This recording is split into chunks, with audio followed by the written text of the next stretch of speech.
안녕하세요. 한문나 74일 출애굽기 24장을 통하여서 하나님께 주시는 지혜와 지식으로 말씀을 깨달아진 그 말씀을 가지고 삶을 사는 저와 여러분이 되기를 간절히 소망합니다. 오늘의 단어는 언약, 등정, 대면입니다. 이 언약에는 이제 피에 대한 언약이 이제 나오게 되는데 우리가 어떠한 상황인지 또 잘 보았으면 좋겠습니다. 오늘 이제 출애굽기 24장은 이스라엘 백성들이 시내산에서 여호와 하나님께 언약을 이제 체결하는 사건이 보도되고 있습니다. 이 시내산 언약은 언제부터 시작되냐면은 출애굽기 19장 이제 3절부터 이제 시작되는 그 사건이 이제 오늘로써 마무리되는 단계입니다. 여호와의 그 말씀에 이스라엘 백성들이 이제 응답하는 모습을 우리가 다 행하리이다 라는 그 말씀이 오늘은 다 준행하리이다 라는 처음과 마지막을 또한 장식하고 있습니다. 어떻게요? 하나님께 그 말씀에 대해 내가 응답하겠고 내가 준행하겠습니다 라는 것들로 이제 이 시내산의 언약이 사람들의 그 대답으로 마무리가 되어가고 있는 거죠. 오늘 이제 74명이 시내산 그 언약 체결하는 그 상황 가운데 이제 올라가게 되는데, 즉 모세, 아론의 아들인 나답과 아비후 70명의 장로들이 이제 하나님께 함께 이제 올라가게 됩니다. 모세만 그동안 계속 올라갔던 그 상황들이 하나님께서는 이제 같이 올라오라고 함께 등정하라고 얘기합니다. 근데 74명 모두가 하나님을 보았느냐? 그렇지 않았습니다. 한 명만 보았어요. 누굴까요? 모세입니다. 모세. 73명은 멀리서 하나님을 경배했고 그나마 백성보다는 조금 위에 와서 경배를 했지만은 모세처럼 완전하게 하나님께 나아가지 못했어요. 오늘 1절 2절입니다. 또 모세에게 이르시되 너는 아론과 나답과 아비후와 이스라엘 장로 70명과 함께 여호와께로 올라와 멀리서 경배하고 너 모세만 하나님께 가까이 나아오고 그들은 가까이 나아오지 말며 백성은 너와 함께 올라오지 말지니라 라고 말씀하고 있죠. 이 상황은 다른 사람들보다 훨씬 뛰어난 그 모세의 권위와 더불어서 이제 자신과 하나님과의 그 친밀함을 이제 드러내고 있는데, 이제 다음에 살펴볼 25장부터 31장 그 성막의 그 구조와도 상당히 일치하는 것을 좀 볼 수 있습니다. 모세의 6차 이제 등장이 또한 뒤에 24장 뒷부분에 이제 나오는데 12절에서 18절입니다. 그 6차 등정이. 그러니까 4차 마무리, 5차 등정, 6차 등정이 있는 거예요. 그래서 그 6차 등정 가운데 모세는 하나님과 40일 동안 이제 아름다운 동행을 합니다. 그렇게 하나님을 가까이 하고 그 하나님의 그 놀라운 영광이 모세에게도 이제 전해지기는 그런 상황들이 벌어지는데, 우리가 기왕 신앙생활 하는 거 백성들처럼 멀리, 또한 장로들, 그나마 지도자처럼 조금 더 가까이 보다는 기왕 믿는 거 하나님의 얼굴을 대면하는 것이 더 좋지 않을까요? 어차피 믿는 거, 어차피 결단했고, 어차피 이제 아침마다 새벽 이제 나오고, 또한 이 한목날 통해서 계속 말씀을 보는 그 상황 가운데에 우리가 조금씩 그 말했던 스텝 바이 스텝으로 계속 한 걸음 한 걸음씩 우리는 하나님께 나오는, 그래서 끝내 하나님의 얼굴을 뵙는 그런 신앙까지 가야 되는 거죠. 복음시대 예수님으로 말미암아 그 모든 길이 열리긴 했지만은 이 구약 때는 그렇지 못했던 상황이죠. 그렇게 모세가 하나님과 동행하고 여러 가지 일들이 이렇게 대면했는데, 나중에 이제 모세가 구스 여자랑 이제 결혼하게 돼요. 그때 누나 미리암과 형 모세가 막 비난해요. 저게 어떻게 민족의 지도자고 뭐냐 막 비방하기 시작합니다. 그리고 더 이상 너는 하나님의 종이 아니다. 우리도 하나님의 말씀을 듣는 사람이다. 이런 식으로 모세를 막 비방하는 거예요. 그게 민수기 12장 2절인데 여호와께서 모세를 통해서만 말씀하시겠느냐? 우리를 통해서도 말씀하시지 않겠느냐? 그때 하나님께서 이 세 명, 모세, 아론, 미리암을 모두 회막으로 콜합니다. 오라고. 그렇게 해가지고 다 모두 가는 상황에서 6절에서 이제 8절까지 상황들 말씀입니다. 여호와께서 말씀하셨습니다. 내 말을 잘 들으라. 여호와의 예언자가 너희 가운데 있으면 내가 환상을 통해 나를 그에게 알리고 꿈을 통해 그에게 말한다. 이게 무슨 말인지 알겠죠? 니네 둘은 환상이나 꿈을 통해서 말하지만은 7절 그러나 내 종 모세에게는 그렇지 않다. 그는 내 모든 집에서 신실한 사람이다. 내가 그에게 얼굴을 맞대고 분명히 이야기하며 이해하기 어려운 말로 하지 않는다. 그는 여호와의 형상을 본다. 그런데 너희는 왜 내 종 모세에게 대들기를 두려워하지 않느냐라고 말씀하고 있죠. 하나님의 얼굴을 보는, 비록 니네들은 꿈과 환상을 통하여서 보지만은 모세는 그렇지 않다라고 하나님께서 분명하게 말씀해주고 있는 거죠. 그 일로 심판받은 그 미리암은 나병이 걸리고 그 진 밖에 쫓겨나서 7일 만에 고쳐져서 이제 다시 진에 이제 함께 백성들과 합류하는데 결론은 7일 동안 출발해야 되는데 출발하지 못하는 그러한 상황까지 벌어지는 거죠.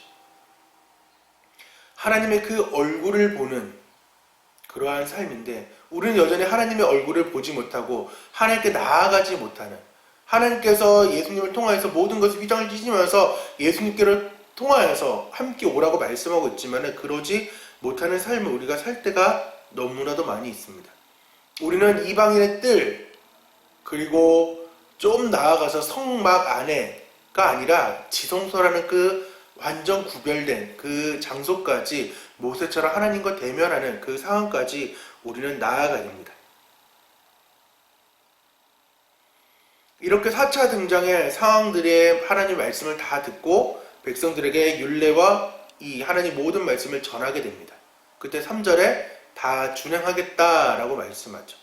그 응답에 모세는 모든 그 말씀들을 이제 기록하고 응답을 기록하고 산 아래서 제단을 쌓고 12지파의 대로 12기둥을 세우고 청년들을 보내 번제와 화목제를 이제 제사하게 합니다.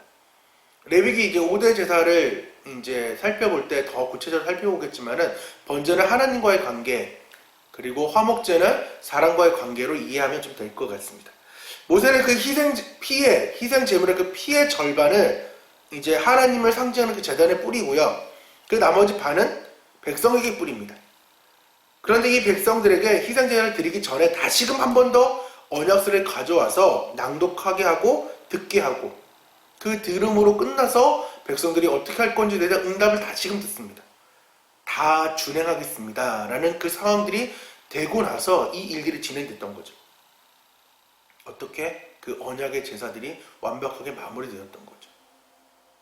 만약에 노했으면은 이 언약의 피에 대한 그것이 사라지고 효용이 없을 건데 이 백성들은 아까 3절과 7절에 다 준행한다라고 이야기했습니다.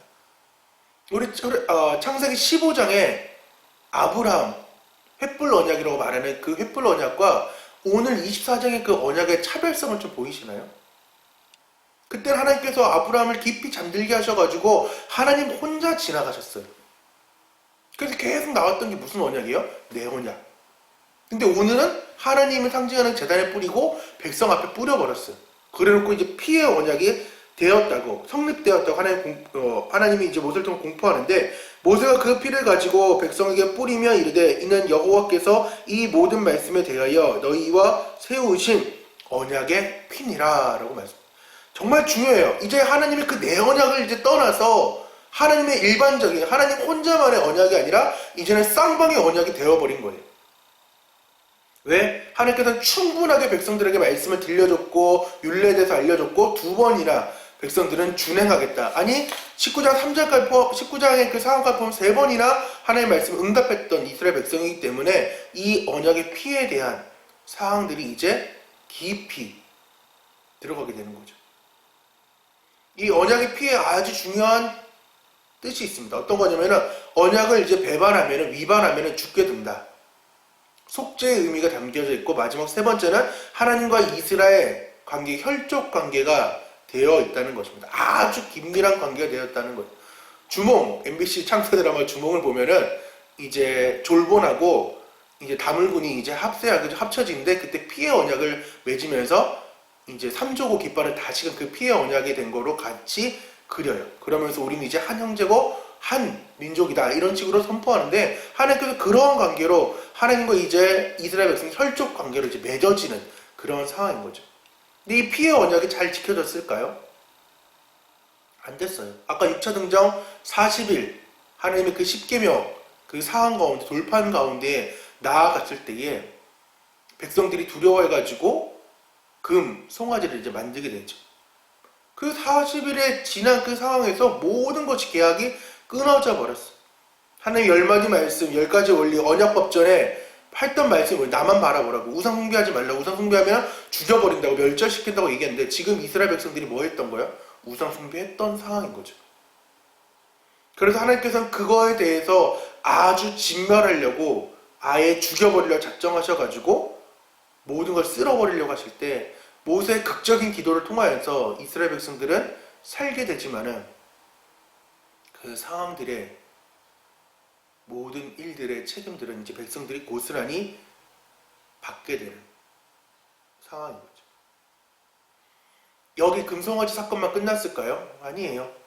계속해서 이스라엘 백성들은 배반의 연속의 상황이었어요. 속상한 건 하나님 한 분뿐이었어요. 왜? 기억하다, 우리가 잘 아는 자카르, 뭐라고요? 잊었다가 잠시 생각나는 것이 아니라 마음속 깊이 늘 생각하는 것이 자카르라고요. 하나님 혼자 자카르 하신 상황, 이스라엘 백성들은 기억지 않은 상황, 늘 하나님 혼자 애끓는 마음, 애타는 상황으로 나아가는 거죠. 그걸 참다 못해서 이제 예수님을 이 땅에 보내주시면서 그 언약의 피를 완성시키는 우리 하나님을 볼 수 있는 거죠. 율법을 완성시키는 거죠.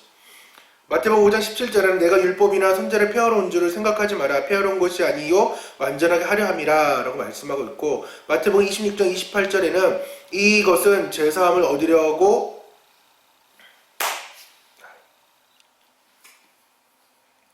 마태복음 26장 28절에는 이것은 제사함을 얻게 하려고 많은 사람을 위하여 흘리는 바 곧 나의 언약의 피라고 말씀하고 있습니다. 누가복음 22장 20절에도 저녁 먹은 후에 잔도 그와 같이 하여 이르시되 이 잔은 내 피로 세운 새 언약이니 곧 너희를 위하여 붓는 것이니라 라고 말씀하고 있어요. 히브리서 9장을 다 읽어야 되지만은 14, 15절만 읽으려고 하는데 기회 되시면은 꼭 9장 전체를 읽어보시길 바랍니다. 14절입니다. 하물며 영원하신 성령으로 말미암아 흠없는 자기를 하나님께 드린 그리스도의 피가 어찌 너희 양심을 죽은 행실에서 깨끗하게 하고 살아계신 하나님을 섬기게 하지 못하겠느냐. 15절 이로 말미암아 그는 새 언약의 중보자시니 이는 첫 언약 때에 범한 죄에서 속량하려고 주구사 부르심을 입은 자로 하여금 영원한 기업의 약속을 얻게 하려 하심이니라 라고 말씀하고 있어요. 그 하나의 지금 이 언약의 피를 이제 하나님께서는 예수를 통하여서 새 언약을 세우시고 그 언약의 피를 예수를 통하여서 완성시키는 모습을 볼 수 있는 거죠. 그리고 나서 5차 등정 또한 73명이 이제 또 올라가게 됩니다. 일명 밥상 언약, 하나님과 같이 식사의 교제를 나누는 그 상황인데, 이때 재밌는 것은 모세처럼 또 얼굴을 보았느냐, 하나님의 얼굴을 또 보지 못했어요.